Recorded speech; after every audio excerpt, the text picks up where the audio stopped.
அதாவது திமுகக்குள்ள சில பேர் இருக்கிறாங்க. அவன் மைனர்னு யூடியூப் ப்ரொஃபஸர்லாம் கிடக்காங்கல்ல, அவங்கள மாதிரி சில பேர் கிடக்குறாங்க. அதாவது நம்ம தான் எல்லாம் தெரிஞ்சு வச்சுருக்கோம், மற்றவங்களுக்கெல்லாம் ஒன்றுமே தெரியாது, மற்றவங்களாம் முட்டா போய் நம்ம தான் நிறைய விஷயங்கள் தெரிஞ்சு வச்சுருக்கோம் அப்படிங்கிற மாதிரி நினச்சிக்கிட்டு இருக்காங்க. அது மாதிரி நினைக்கிறவங்க எல்லா பேத்துக்கும் சொல்கிறேன், நீங்கள் எல்லாம் ஒன்றும் புத்திசாலிங்களும் கிடையாது, அமைதியாக இருக்கவங்களும் ஒன்றும் தெரியாமலும் கிடையாது. நீங்கள் கொடுக்குற விமர்சனங்கள் இருக்குது பார்த்தியா, அசிங்கமான விமர்சனங்கள், முகத்தை பார்த்து சொல்கிற விமர்சனங்கள், இதுக்கெல்லாம் பயந்துக்கிட்டு சில பேர் ஒதுங்கி நிற்கிறாங்க.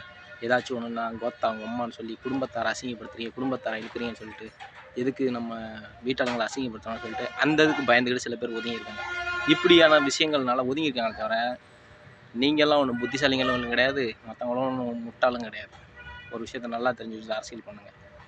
உங்களுக்கெல்லாம் என்ன தெரியும்னு தெரியலை, நீங்கள்லாம் வந்துட்டு பெரிய ஆள் மாதிரி கத்திக்கிட்டு சவுண்டு விட்டுக்கிட்டு